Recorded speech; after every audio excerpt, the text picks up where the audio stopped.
couple of things I would like to tell our guests. First of all, I want you to know that we do this every Sunday, and we'd love to have you to be a part of this, that we are always remembering and celebrating the life, death, burial, and resurrection of Jesus Christ. And we'll do it next week, Lord willing, and the week after that. And we'd love for you to be a part of this, so I don't want you to think this is a one-time thing.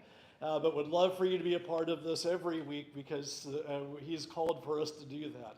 And also to like to give you a note that in the next couple of weeks here over the month of April, we're going to be starting a series that I'm calling Deconstructing and Reconstructing Faith. It's a time in our culture right now where we have many who are truly doubting the beliefs that they were given in regards to God and about church and religion and things along those lines. And if you find yourself in that category, I really love for you to come back for those next few weeks. We're going to be talking about how to deconstruct our faith in that kind of way, and talking about doubt, and talking about experience, and talking about faith. And I'm looking forward to about a 4-week series in that.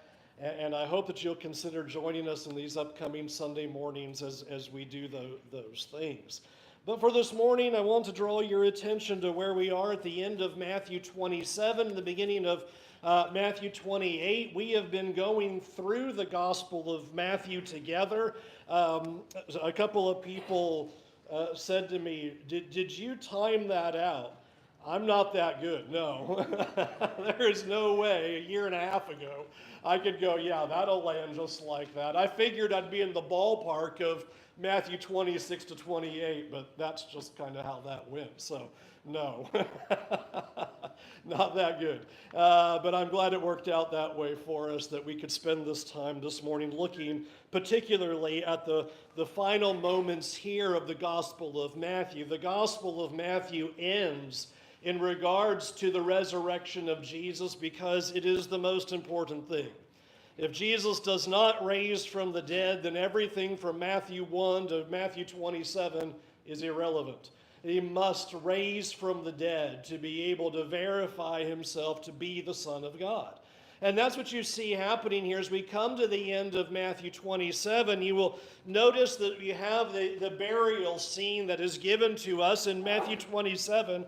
And in verse 55, we are told thereafter that Jesus has given his life and he has breathed his last, that there were many women there looking on in the distance who had followed Jesus from Galilee, ministering to him, among whom were Mary Magdalene and Mary, the mother of James and Joseph, and the mother of the sons of Zebedee. I think sometimes we have in our minds, and I think TV shows and things like that kind of carry this idea that, and then there were like these 3 women who were sitting there and they were watching all of this. And I want you to notice it says there's all kinds of women there. Many women are there. And just because 3 are named doesn't mean there's only 3, but 3 out of the many are there, and they have watched all these events unfold in regards to the crucifixion of Jesus. And this is going to be important information as this scene unfolds. But I want you to notice that even Matthew makes the point, Luke especially talks about it, but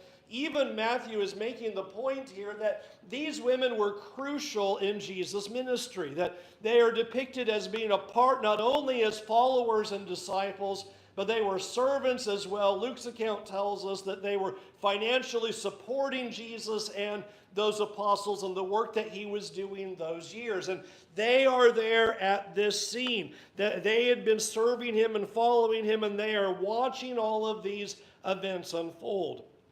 As that happens, and as they're watching all these things, in verse 57 we read, "And it was evening, and there came a rich man from Arimathea named Joseph, who was also a disciple of Jesus. He went to Pilate and asked for the body of Jesus, and then Pilate ordered it to be given to him. And Joseph took the body and wrapped it in a clean linen shroud and laid it in his own new tomb, which he had cut in the rock.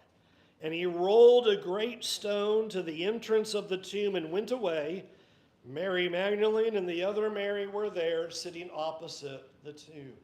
This is an important moment as well as this is unfolding, is that we're moving into Passover, and the bodies need to come down off the cross and be dealt with before Passover begins. Joseph is a disciple of Jesus, and he now goes to Pilate and requests the body. And the reason why that is particularly important is in the first century, if you are executed by capital punishment by the Romans, you are an honor given to those who were considered worthy of national capital punishment.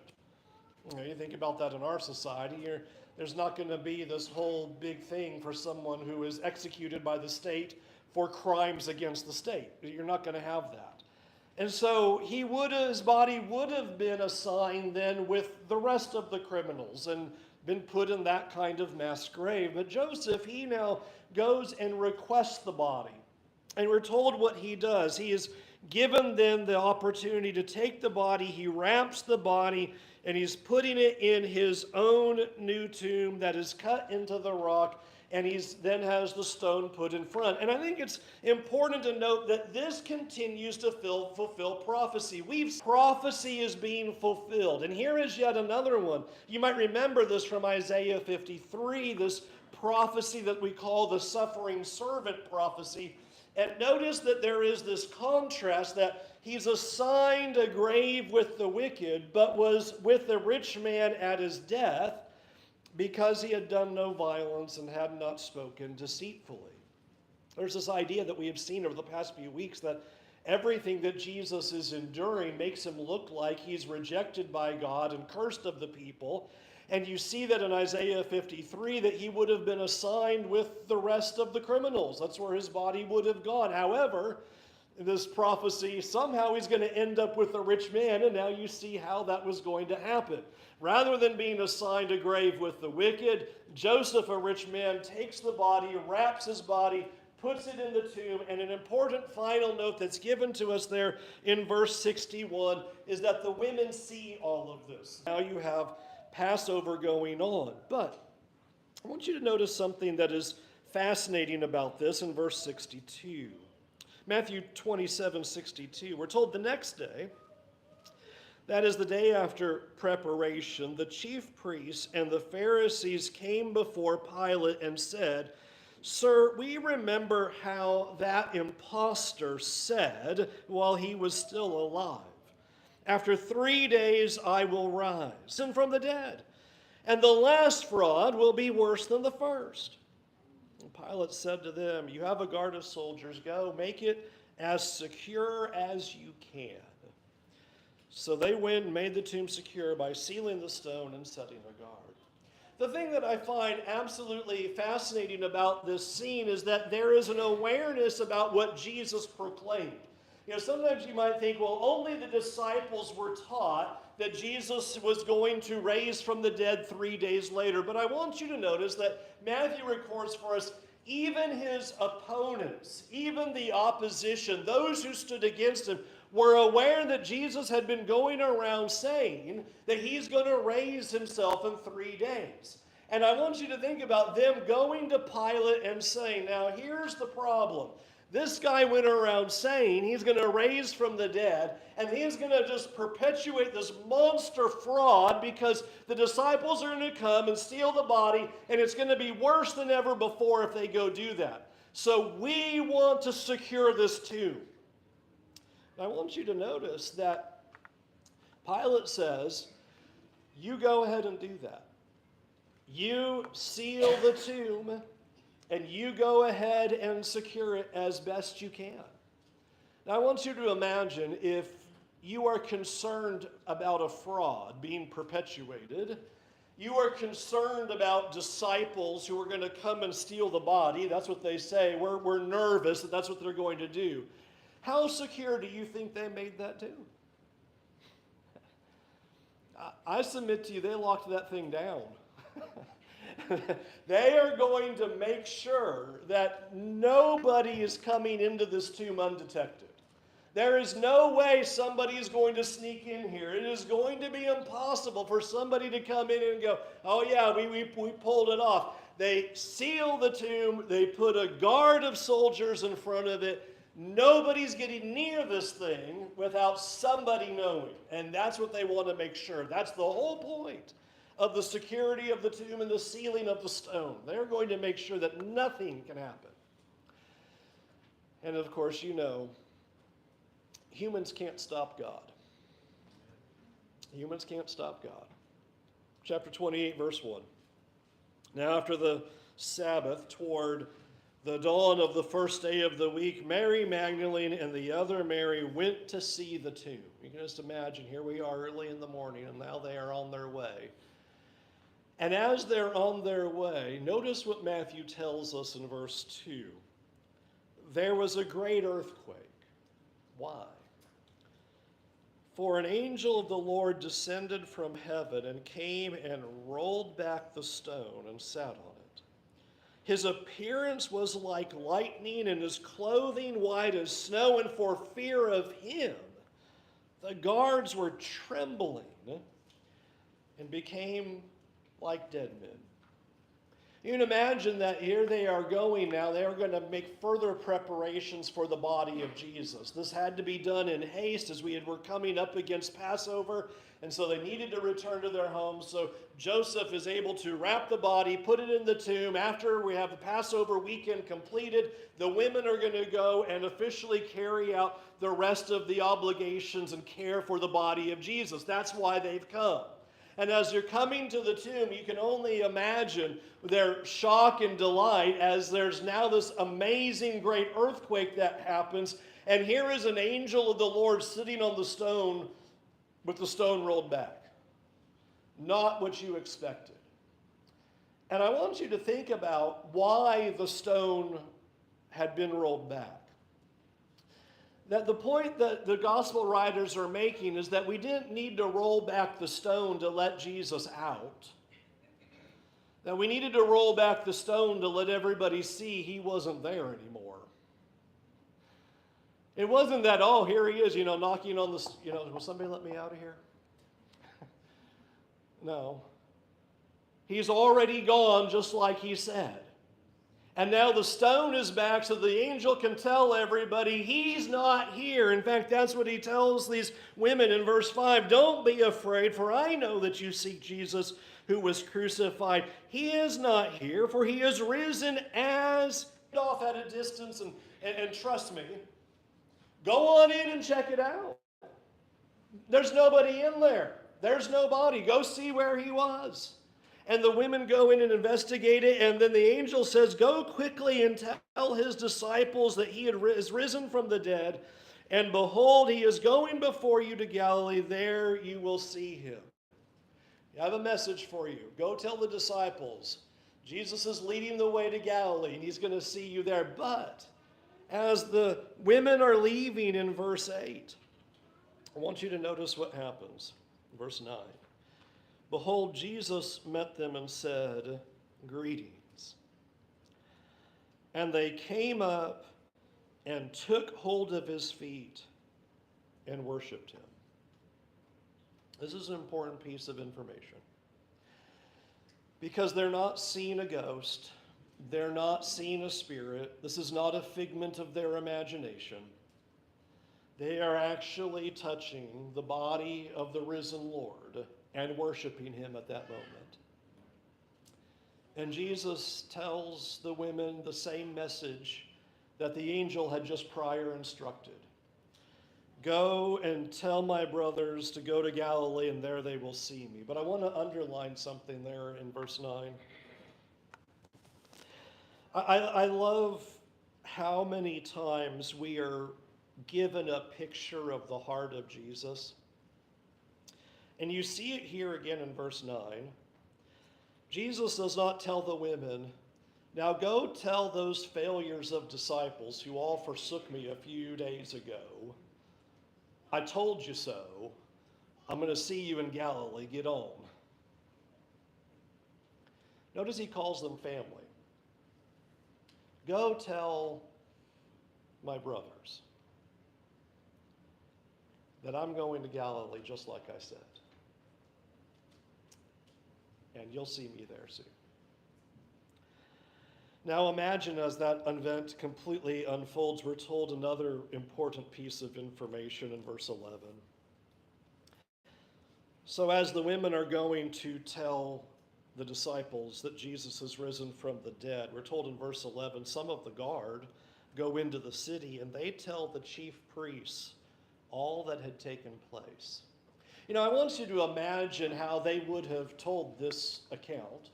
I can imagine them coming to the chief priest. The people have told them, you're supposed to make this tomb as secure as possible. Don't let anybody in there. Make sure everything is above board, and you're going to watch that tomb. And they're going to now come into the chief priest, the opposition, who have been concerned about Jesus doing this very thing, and they think the disciples are going to steal the body. And they come to the chief priest and tell him all that took place.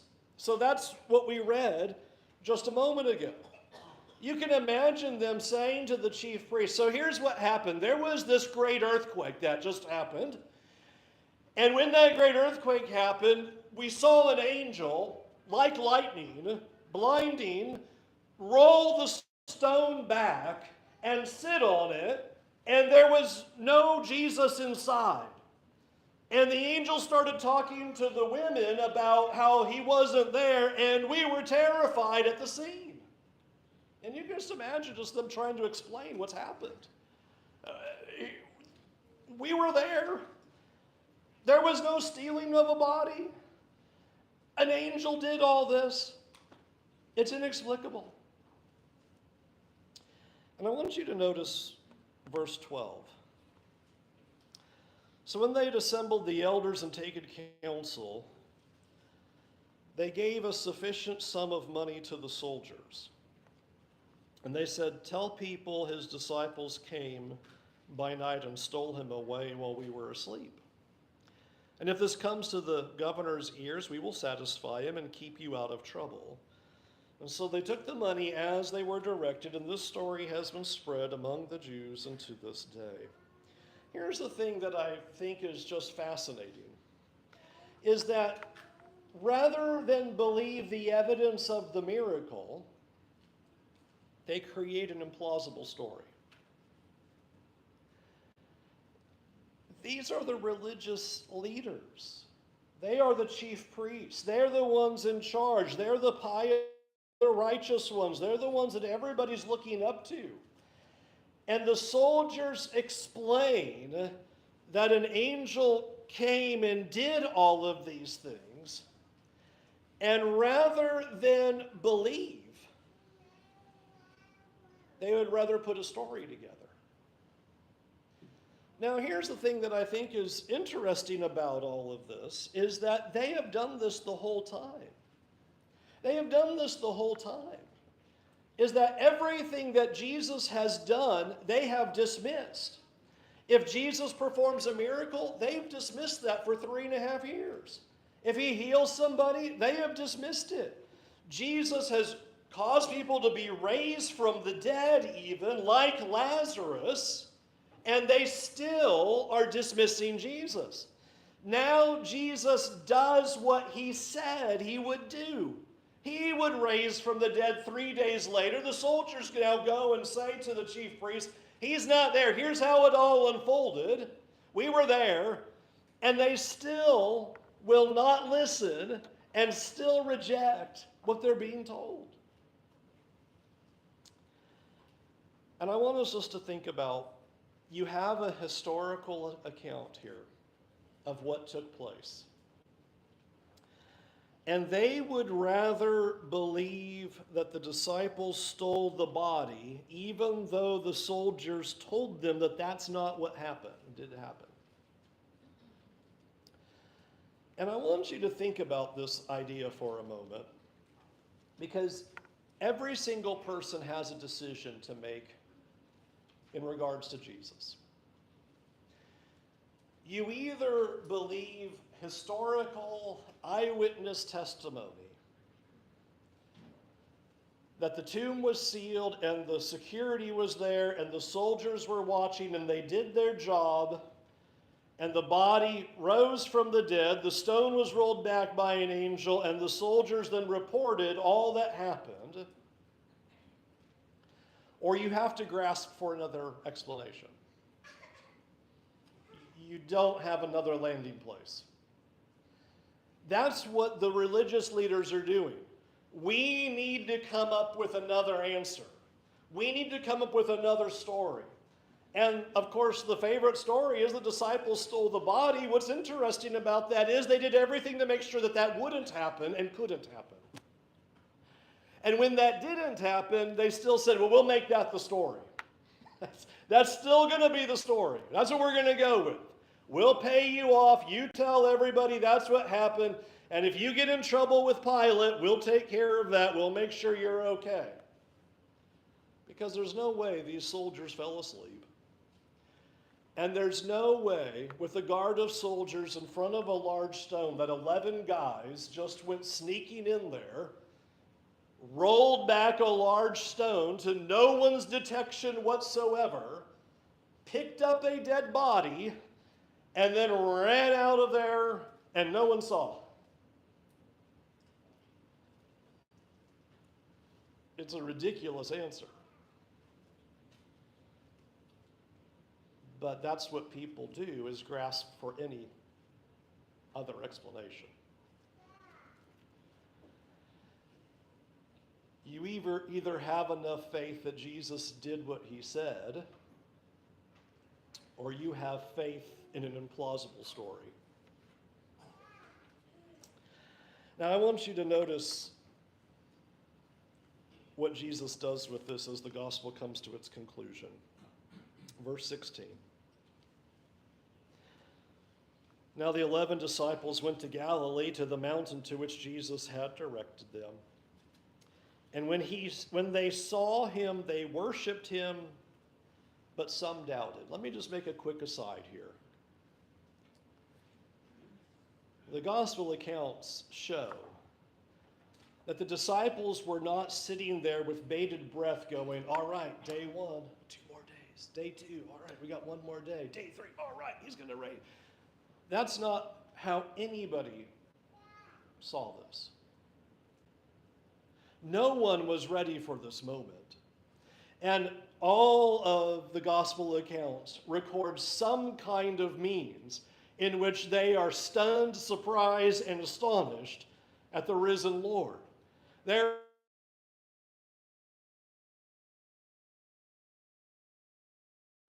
says that we have even gospel accounts that even when he's raised from the dead, they're still not sure about this.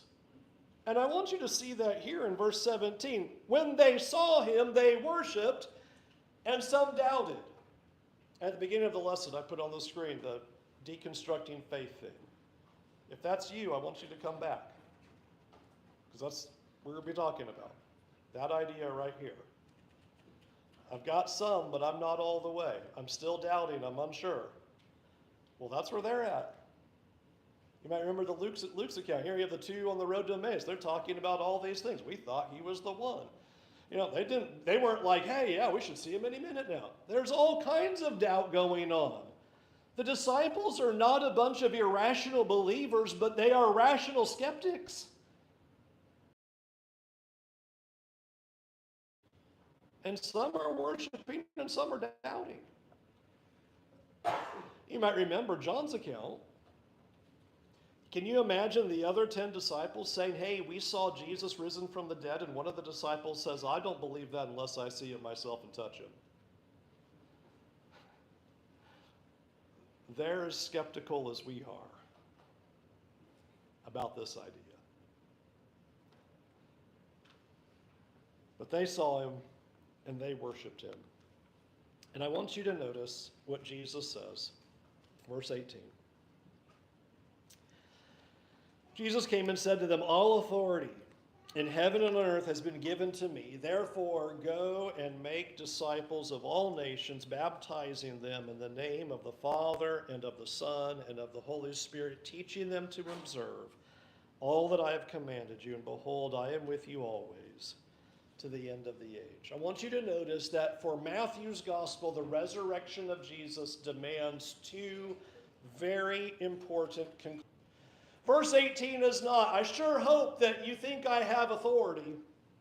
I'll let you kind of weigh it out in your minds. Rose from the dead, therefore all authority has been given to me. This is not a question, this is a statement. This is truth. He's in charge. He rose from the dead. And it's as simple as that. If you give your life and you raise it up from the dead 3 days later, you're God. And all authority has been given to me. And friends, this is the big issue. Why do you think the religious leaders are so intent on disbelieving that Jesus rose from the dead? Why is this such a big deal to them? Why can't the soldiers just go to him and say, he did it? And they go, wow, I guess he is who he says he was.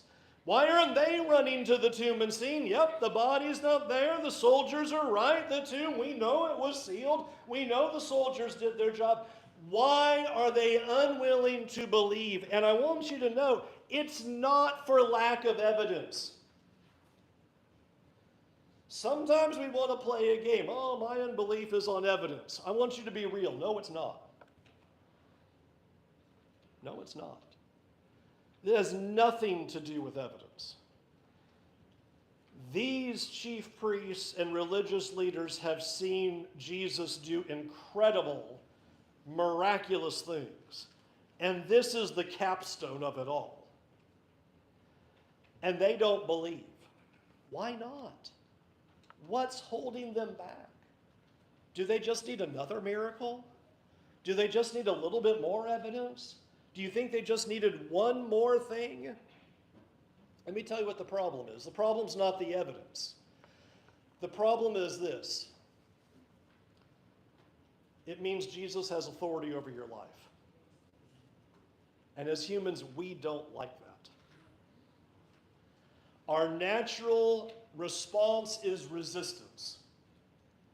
So I don't want to believe the evidence because you know what that means? It means he has all authority on heaven and earth and I have to submit to it. And there's not a single human on earth whose natural reaction is, well, that sounds great. All of us resist that. All of us resist the idea that someone has authority over us. That can't be right. We are free, independent moral agents. I can do whatever I want to do. Maybe not.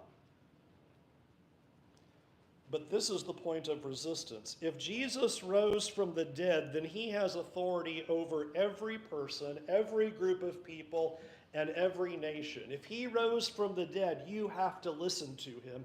And that's why the battle of faith stands at the resurrection of Jesus. If he rose, you have to submit. If he didn't, you don't. It's as clear-cut as that. And I believe everybody in the room believes that he rose from the dead, otherwise I don't think you'd be here. And if you believe that Jesus rose from the dead, then this is Jesus' first big conclusion. He has all authority, not us. He's in charge, not us. We don't tell him the way it's going to go. He tells us the way it's going to go. We have a fine way of going, here's what I think it all ought to be, and here's how I'm going to serve God. You don't get to tell God how you're going to serve him. He has all authority in heaven and earth, not you. And that's why people reject. If you want to boil it down to why people don't know if there's a God, or don't believe that there's a God, or don't believe in Jesus, or don't believe in the resurrection, it's not evidence. It's, I don't want to submit. And at least you're being real when you say that, because that's the real deal. If he rose, you have to. And if I can figure out or grasp some kind of alternative like these chief priests did, then I don't have to submit. And that's why they're doing what they're doing. They have resisted Jesus the whole time, and they're not going to stop. Number two, first big deal, verse 18, all authority has been given to him on heaven and earth. The second conclusion, he tells us we have to go and make disciples. The two big implications of the resurrection of Jesus from the Gospel of Matthew. He's in charge, and he gave us a commission. And he told us that we need to go and make disciples. I want you to notice two facets that he underscores in that. One, he is not teaching them to obey and observe all the rules and commands you like. Now we're back to the whole authority thing we just spent some time talking about. If he's in charge, then we have to listen to what he has to say. And as disciples, we're now going and telling people, here's what he said. Here's what he's told us to do. Here's what's required of us. Teaching people to observe everything he said. This is what it means to be a New Testament Christian. If Jesus said it, I've got to do it. Whatever he commanded, I'm under obligation. I'm a disciple, therefore what he says goes. And so Jesus tells the 12, this is what's going to be. You apostles are going to go out there and tell everyone, here's my will, here's my words, and here's my way. And I want you to notice one other thing that he says there in verse 19. Baptizing them in the name of the Father, the Son, and the Holy Spirit. I'm going to be ruthlessly honest with you right here. I do not understand why this is a big point of contention. I don't. I just do not understand why this is such a big deal in the religious world. The idea that Jesus would tell people to be baptized. So here's my one angle. This is how I always handle this question. I'm going to pose it to you. You're well free to use it to everybody else. Is there anything that we can willfully choose not to do that Jesus told us to do and still call ourselves a disciple?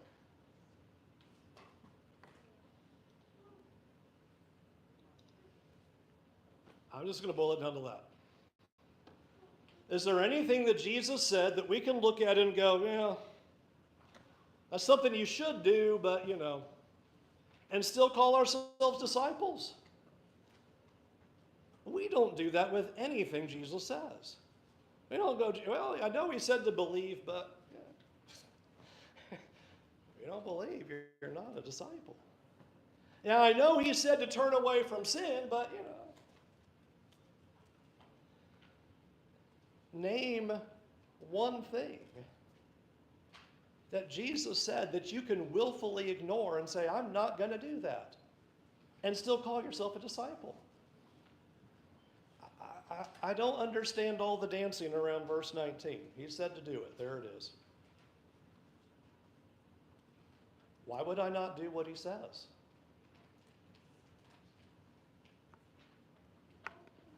And my plea to you today is to consider in your life, is there something that Jesus has commanded that you're refusing to obey? I want you to take today as your day and take this minute as your minute. Is there something that Jesus has told you that you are to do that you have not been doing? Since Jesus rose from the dead, and we all here believe that, then he has authority over all creation. And we must do what he says to be his disciple. There's nothing that we can come to him and go, yeah, but not this. And I want you to be brutally honest. I believe every single one of us have this thing that we wrestle around with. And I want you to lay it down today. And I want you to do what Jesus says to do. I want you to stop resisting. And I want you to see that he has all authority for every area of your life. And maybe it's been baptism, that you've been walking with God, and you've been believing in him, and you've turned your life around, but that's just something you haven't done. And I would ask, why? Why would you not do what Jesus said to do? Or maybe it's the other way around. Why aren't you taking up the fight? Why aren't you saying no to self and yes to Jesus? In fact, I would like to show you that's the message of hope here. Verse 20. Behold, I am with you always, to the end of the age. Jesus made a wonderful promise to end this book. If you'll give your life to me, I'm with you. I'm not letting go of you. Submit to me. And you have this great hope. So what do you need to do today so that Jesus is all?